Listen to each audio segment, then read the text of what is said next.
in Bangor, Maine. Volume 1, Part 1, Chapter 43. Wherein is related the pleasant story of the muleteer, together with other strange things that came to pass in the inn. Ah me, love's mariner am I, on love's deep ocean sailing. I know not where the haven lies, I dare not hope to gain it. One solitary distant star is all I have to guide me, a brighter orb than those of old that Palinurus lighted. And vaguely drifting am I borne, I know not where it leads me. I fix my gaze on it alone, of all beside it heedless.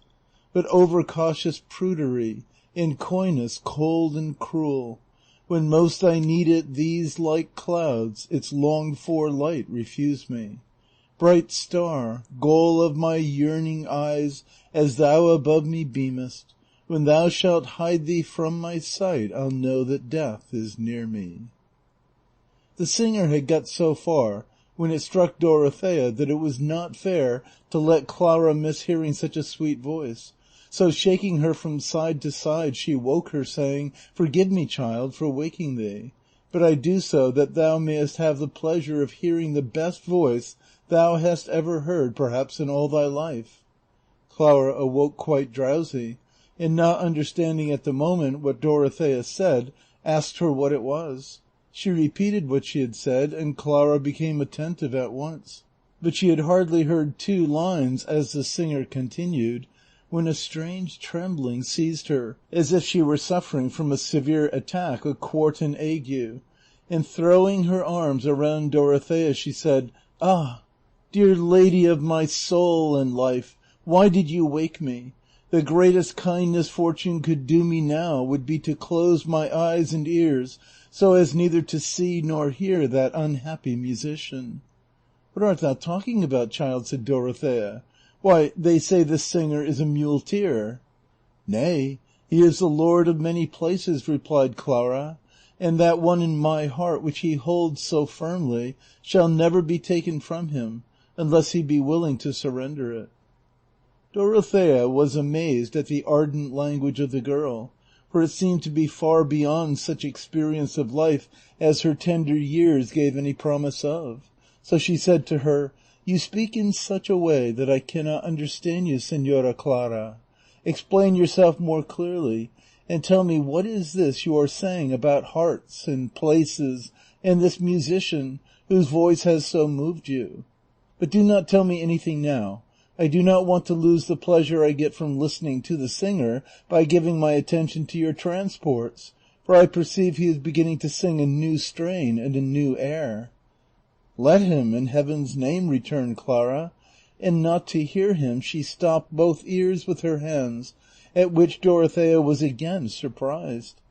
But turning her attention to the song, she found that it ran in this fashion: "Sweet hope, my stay, that onward to the goal of thy intent dost make thy way, heedless of hindrance or impediment, have thou no fear if at each step thou findest death is near. No victory, no joy of triumph doth the faint heart know. Unblessed is he that a bold front to fortune dares not show, but soul and sense in bondage yieldeth up to indolence. If love his wares do dearly sell, his right must be confessed. What gold compares with that whereon his stamp he hath impressed? And all men know what costeth little, that we rate but low. Love resolute knows not the word impossibility, and though my suit beset by endless obstacles I see, yet no despair shall hold me bound to earth while heaven is there." Here the voice ceased, and Clara's sobs began afresh, all which excited Dorothea's curiosity to know what could be the cause of singing so sweet and weeping so bitter. So she again asked her what it was she was going to say before. On this, Clara, afraid that Luscinda might overhear her, winding her arms tightly round Dorothea, put her mouth so close to her ear that she could speak safely without fear of being heard by any one else, and said, "This singer, dear señora, is the son of a gentleman of Aragon, lord of 2 villages, who lives opposite my father's house at Madrid. And though my father had curtains to the windows of his house in winter, and blinds in summer, in some way, I know not how, this gentleman who was pursuing his studies saw me, whether in church or elsewhere I cannot tell, and in fact fell in love with me, and gave me to know it from the windows of his house with so many signs and tears that I was forced to believe him, and even to love him, without knowing what it was he wanted of me. One of the signs he used to make me was to link one hand in the other, to show me he wished to marry me, and, though I should have been glad if that could be, being alone and motherless I knew not whom to open my mind to, and so I left it as it was, showing him no favor except when my father and his too were from home, to raise the curtain or the blind a little and let him see me plainly, at which he would show such delight that he seemed as if he were going mad. Meanwhile the time for my father's departure arrived, which he became aware of, but not from me, for I had never been able to tell him of it. He fell sick, of grief I believe, and so the day we were going away I could not see him to take farewell of him, were it only with the eyes. But after we had been 2 days on the road, on entering the posada of a village a day's journey from this, I saw him at the inn door in the dress of a muleteer, and so well disguised that if I did not carry his image graven on my heart, it would have been impossible for me to recognize him. But I knew him, and I was surprised and glad. He watched me unsuspected by my father, from whom he always hides himself when he crosses my path on the road, or in the posadas where we halt. And, as I know what he is, and reflect that for love of me he makes this journey on foot in all this hardship, I am ready to die of sorrow. And where he sets foot, there I set my eyes.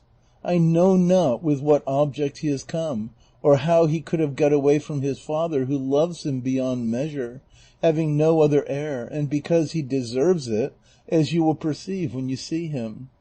And moreover, I can tell you all that he sings is out of his own head, for I have heard them say he is a great scholar and poet, and what is more, every time I see him or hear him sing I tremble all over, and am terrified lest my father should recognize him and come to know of our loves. I have never spoken a word to him in my life, and for all that I love him so that I could not live without him. This, dear señora, is all I have to tell you about the musician whose voice has delighted you so much, and from it alone you might easily perceive he is no muleteer, but a lord of hearts and towns, as I told you already. Say no more, Dona Clara, said Dorothea at this, at the same time kissing her 1,000 times over. Say no more, I tell you, but wait till day comes, when I trust in God to arrange this affair of yours so that it may have the happy ending such an innocent beginning deserves. Ah, señora, said Dona Clara, what end can be hoped for when his father is of such lofty position and so wealthy that he would think I was not fit to be even a servant to his son, much less wife? And as to marrying without the knowledge of my father, I would not do it for all the world. I would not ask anything more than that this youth should go back and leave me. Perhaps with not seeing him, and the long distance we shall have to travel, the pain I suffer now may become easier, though I dare say the remedy I propose will do me very little good. I don't know by what deviltry this has come about, or how this love I have for him got in. I such a young girl, and he such a mere boy, for I verily believe we are both of an age, and I am not 16 yet, for I shall be 16 Michaelmas Day next, my father says. Dorothea could not help laughing to hear how like a child Dona Clara spoke.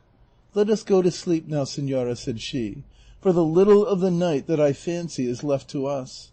God will soon send us daylight, and we will set all to rights, or it will go hard with me. With this they fell asleep, and deep silence reigned all through the inn. The only persons not asleep were the landlady's daughter and her servant Maritornes, who, knowing the weak point of Don Quixote's humour, and that he was outside the inn mounting guard in armour and on horseback, resolved the pair of them to play some trick upon him, or at any rate to amuse themselves for a while by listening to his nonsense. As it so happened, there was not a window in the whole inn that looked outwards except a hole in the wall of a straw loft through which they used to throw out the straw. At this hole the two demi-damsels posted themselves, and observed Don Quixote on his horse, leaning on his pike, and from time to time sending forth such deep and doleful sighs that he seemed to pluck up his soul by the roots with each of them.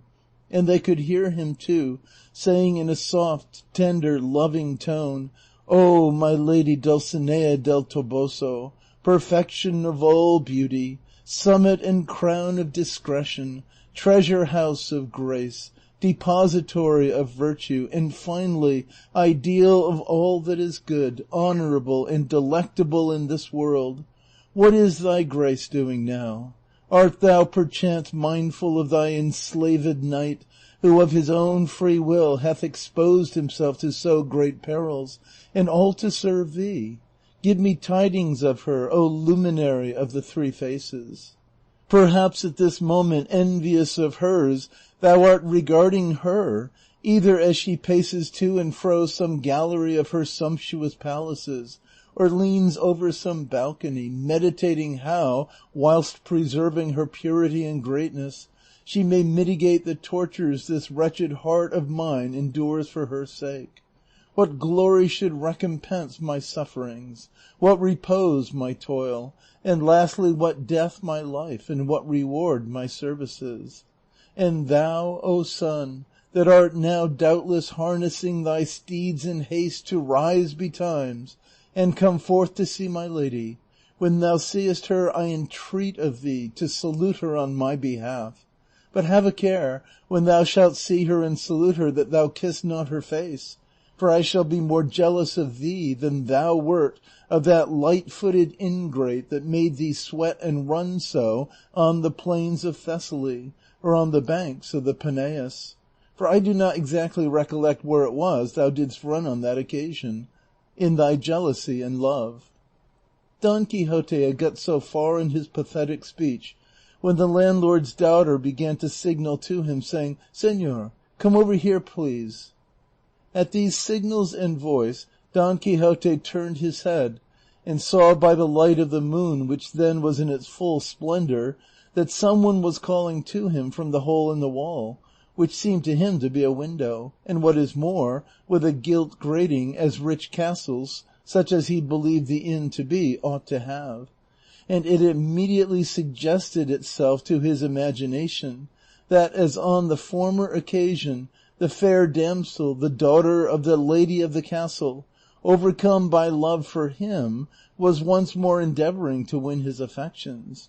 And with this idea, not to show himself discourteous or ungrateful, he turned Rocinante's head and approached the hole, and as he perceived the two wenches, he said, "I pity you, beauteous lady, that you should have directed your thoughts of love to a quarter from whence it is impossible that such a return can be made to you as is due to your great merit and gentle birth, for which you must not blame this unhappy knight-errant, whom love renders incapable of submission to any other than her whom, the first moment his eyes beheld her, he made absolute mistress of his soul.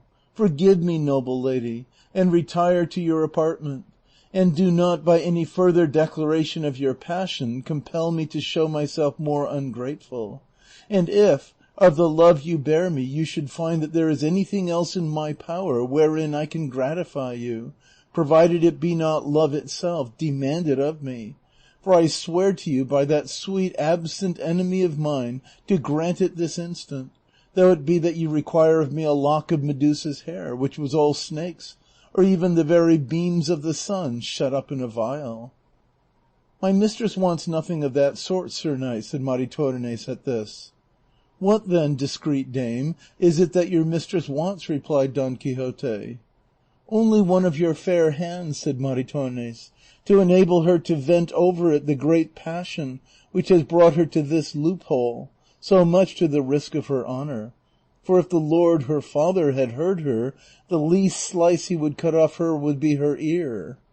"I should like to see that tried," said Don Quixote, "but he had better beware of that if he does not want to meet the most disastrous end that ever father in the world met for having laid hands on the tender limbs of a love-stricken daughter." Maritornes felt sure that Don Quixote would present the hand she had asked, and making up her mind what to do, she got down from the hole and went into the stable, where she took the halter of Sancho Panza's ass, and in all haste returned to the hole just as Don Quixote had planted himself standing on Rocinante's saddle in order to reach the grated window where he supposed the lovelorn damsel to be. And giving her his hand, he said, "Lady, take this hand, or rather this scourge of the evil doers of the earth. Take, I say, this hand, which no other hand of woman has ever touched, not even hers who has complete possession of my entire body. I present it to you, not that you may kiss it, but that you may observe the contexture of the sinews, the close network of the muscles, the breadth and capacity of the veins, whence you may infer what must be the strength of the arm that has such a hand." "That we shall see presently," said Maritornes, and making a running knot on the halter, she passed it over his wrist, and coming down from the hole, tied the other end very firmly to the bolt of the door of the straw loft. Don Quixote, feeling the roughness of the rope on his wrist, exclaimed, "Your grace seems to be grating rather than caressing my hand. Treat it not so harshly, for it is not to blame for the offense my resolution has given you, nor is it just to wreak all your vengeance on so small a part. Remember that one who loves so well should not revenge herself so cruelly." But there was nobody now to listen to these words of Don Quixote's, for as soon as Maritornes had tied him, she and the other made off, ready to die with laughing, leaving him fastened in such a way that it was impossible for him to release himself. He was, as has been said, standing on Rocinante, with his arm passed through the hole and his wrist tied to the bolt of the door, and in mighty fear and dread of being left hanging by the arm if Rocinante were to stir one side or the other. So he did not dare to make the least movement, although from the patience and imperturbable disposition of Rocinante he had good reason to expect that he would stand without budging for a whole century. Finding himself fast then, and that the ladies had retired, he began to fancy that all this was done by enchantment, as on the former occasion when in that same castle that enchanted Moor of a carrier had belaboured him, and he cursed in his heart his own want of sense and judgment in venturing to enter the castle again after having come off so badly the first time. It being a settled point with knights errant that when they have tried an adventure and have not succeeded in it, it is a sign that it is not reserved for them but for others, and that therefore they need not try it again. Nevertheless he pulled his arm to see if he could release himself, but it had been made so fast that all his efforts were in vain. It is true he pulled it gently, lest Rocinante should move, but try as he might to seat himself in the saddle, he had nothing for it but to stand upright or pull his hand off. Then it was he wished for the sword of Amadis, against which no enchantment whatever had any power. Then he cursed his ill fortune. Then he magnified the loss the world would sustain by his absence while he remained there enchanted, for that he believed he was beyond all doubt. Then he once more took to thinking of his beloved Dulcinea del Toboso. Then he called to his worthy squire Sancho Panza, who, buried in sleep and stretched upon the pack saddle of his ass, was oblivious, at that moment, of the mother that bore him. Then he called upon the sages Lirgandeo and Alquife to come to his aid. Then he invoked his good friend Urganda to succor him, and then at last morning found him in such a state of desperation and perplexity that he was bellowing like a bull, for he had no hope that day would bring any relief to his suffering, which he believed would last forever, inasmuch as he was enchanted. And of this he was convinced by seeing that Rocinante never stirred, much or little, and he felt persuaded that he and his horse were to remain in this state, without eating or drinking or sleeping, until the malign influence of the stars was overpast, or until some other more sage enchanter should disenchant him. But he was very much deceived in this conclusion, for daylight had hardly begun to appear when there came up to the inn 4 men on horseback, well equipped and accoutred, with firelocks across their saddle bows. They called out and knocked loudly at the gate of the inn, which was still shut, on seeing which Don Quixote, even there where he was, did not forget to act as sentinel, and said in a loud and imperious tone, "Knights or squires, or whatever ye be, ye have no right to knock at the gates of this castle, for it is plain enough that they who are within are either asleep, or else are not in the habit of throwing open the fortress until the sun's rays are spread over the whole surface of the earth. Withdraw to a distance, and wait till it is broad daylight, and then we shall see whether it will be proper or not to open to you." "What the devil fortress or castle is this," said one, "to make us stand on such ceremony? If you are the innkeeper, bid them open to us. We are travellers who only want to feed our horses and go on, for we are in haste." "Do you think, gentlemen, that I look like an innkeeper?" said Don Quixote. "I don't know what you look like," replied the other, "but I know that you are talking nonsense when you call this inn a castle."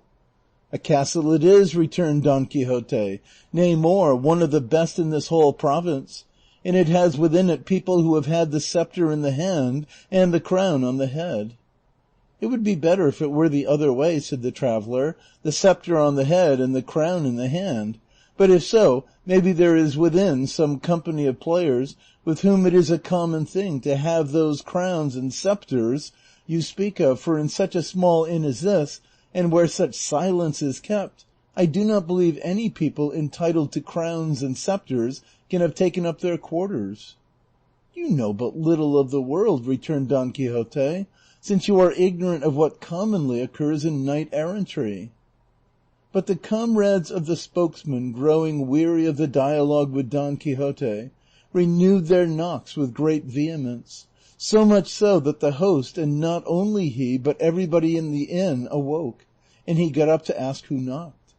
It happened at this moment that one of the horses of the 4 who were seeking admittance went to smell Rocinante, who, melancholy, dejected, and with drooping ears, stood motionless, supporting his sorely stretched master, and as he was after all flesh, though he looked as if he were made of wood, he could not help giving way, and in return smelling the one who had come to offer him attentions.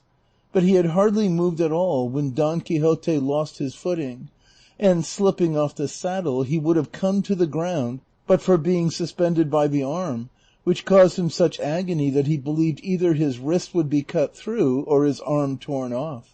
And he hung so near the ground that he could just touch it with his feet, which was all the worse for him, for finding how little was wanted to enable him to plant his feet firmly, he struggled and stretched himself as much as he could to gain a footing, just like those undergoing the torture of the strappado when they are fixed at touch and no touch, who aggravate their own sufferings by their violent efforts to stretch themselves, deceived by the hope which makes them fancy that with a very little more they will reach the ground. End of Volume 1, Part 1, Chapter 43. Recording by Expatriate in Bangor, Maine.